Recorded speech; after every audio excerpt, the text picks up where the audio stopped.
ya. Nanti yang belum tulis ya ke teman sampingnya. Oke, baik Ibu lanjutkan. Idul Fitri adalah bulan kemenangan setelah kita melewati atau menjalankan ibadah puasa. Selama berapa bulan puasa kita menjalankan? 1 bulan penuh kita menahan haus serta menahan lapar ya. Nah, Idul Fitri sendiri juga adalah pertanda bahwa sudah berakhirnya bulan Ramadan ya. Nah, kalau misalkan itu adalah merupakan peristiwa penting dan hari besar Islam yang penuh dengan keberkahan dan kegembiraan. Sholat Idul Fitri juga tidak pernah terpisahkan dari yang namanya hari perayaan Idul Fitri ya. Maka dari itu ada beberapa amalan sunnah yang bisa kita laksanakan saat sholat Idul Fitri. Nih, catat baik-baik. Yang pertama adalah mandi dan berhias. Mandi dan berhias. Orang yang menghadiri sholat Idul Fitri, nah, sholat Idul Fitri baik laki-laki maupun perempuan diwajibkan atau dianjurkan untuk memakai pakaian rapi dan berhias diri. Yang dimaksud berhias diri itu bukan kita pakai gelang dari tangan kita penuh, kalung kita wilayah kita penuh, cincin kita dari pakai jari-jari, tangan hingga kaki. Bukan seperti itu ya. Kalau kita memakai perhiasan itu namanya bukan berhias tapi apa? Hah? Pamer ya. Yang berhias itu adalah kita memakai pakaian yang bersih, rapi, serta kita memakai wangi-wangian sewajarnya. Karena Idul Fitri itu kita bertemunya berapa tahun sekali? 1 tahun sekali. Seperti halnya kita akan bertemu dengan seseorang yang istimewa, pasti kita akan berhias diri supaya lebih cantik, lebih ganteng, iya enggak? Iya enggak? Ya, maka dari itu saat Idul Fitri juga kalau bisa kita memakai pakaian yang bagus serta wangi. Nah, yang kedua, makan sebelum sholat Idul Fitri. Makan sebelum sholat Idul Fitri. Makan sebelum sholat Idul Fitri. Rasulullah Shallallahu Alaihi Wasallam tidak pergi sholat sebelum melaksanakan makan di pagi hari dan tidak makan sebelum sholat sebelum perayaan Idul Adha selesai. Nah, terdapat makna kita dianjurkan untuk makan terlebih dahulu sebelum melaksanakan sholat. Ini ada maknanya. Apa maknanya? Bahwa Rasulullah Shallallahu Alaihi Wasallam menyempatkan memakan buah kurma sebelum melaksanakan atau pergi menjalankan Idul Fitri, sholat Idul Fitri pada pagi hari. Nah, disunahkan juga kita sebelum nanti berangkat sholat Idul Fitri untuk makan terlebih dahulu. Jika tidak sempat, diperbolehkan membawa makanan dan makannya saat di perjalanan atau sampai ke tempat sholat Idul Fitri. Jika tidak memungkinkan, kita diperbolehkan hanya dengan meminum saja. Karena kalau kita meminum sama dengan kita sudah makan ya. Lalu yang ketiga, membayar zakat. Yes, membayar zakat. Nah, zakat sendiri ini hukumnya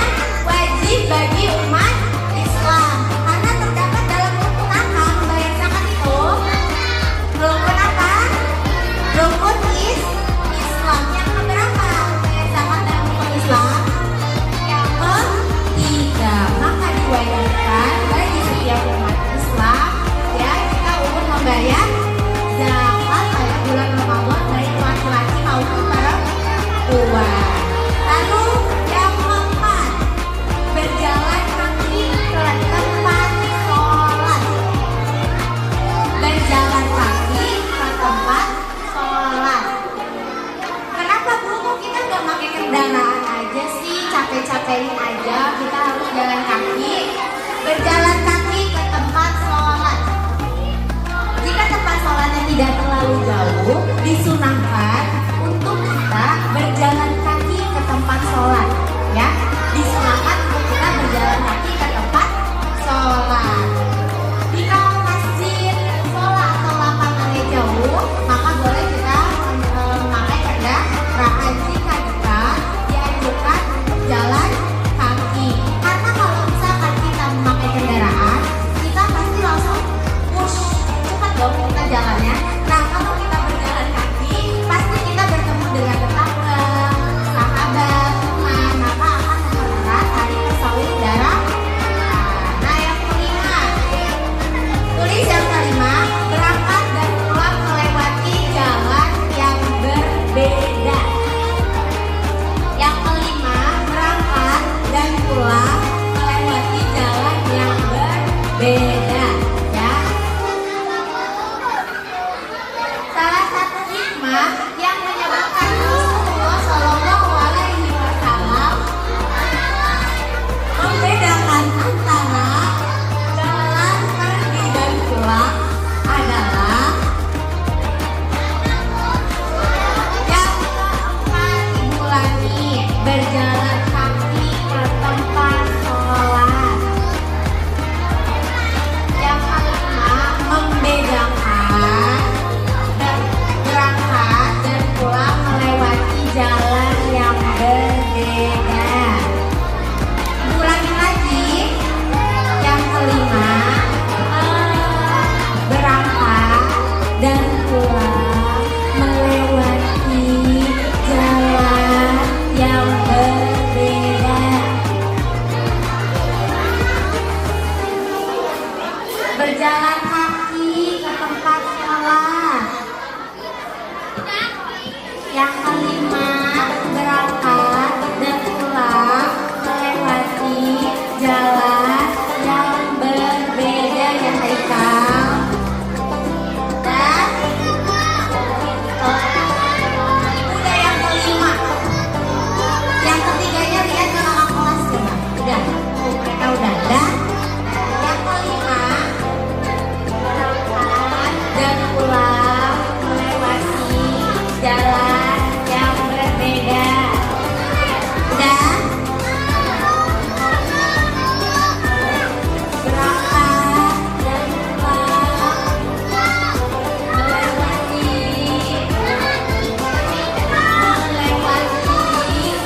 jalan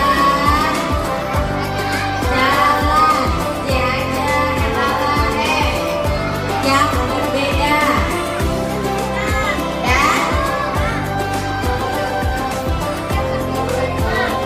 Ya, nanti ya.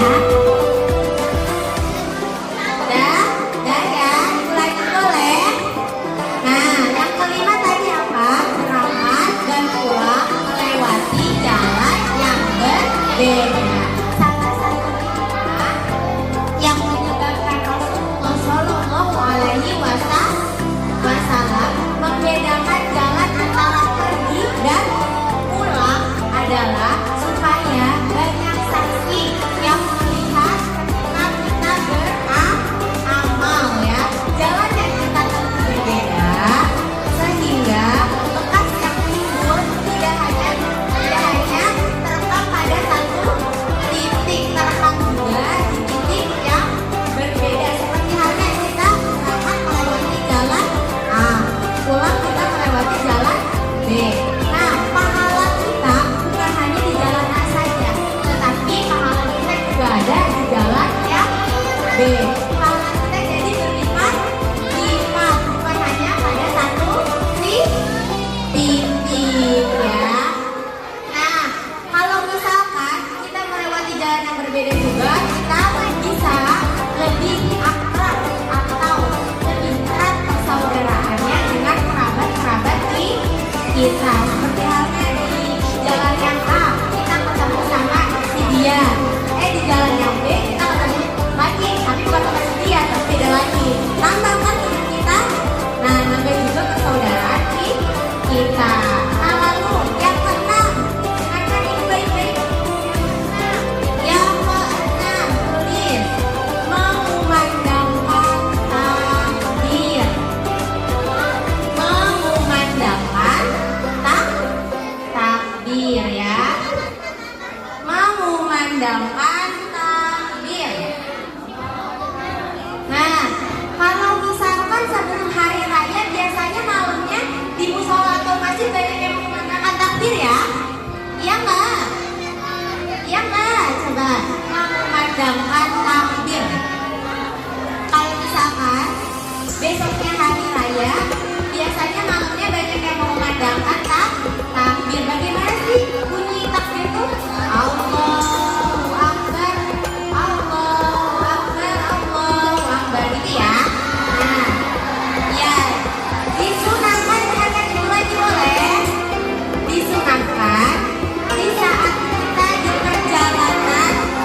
Semoga Allah Subhanahu wa Ta'ala menerima amalan kami dan kalian.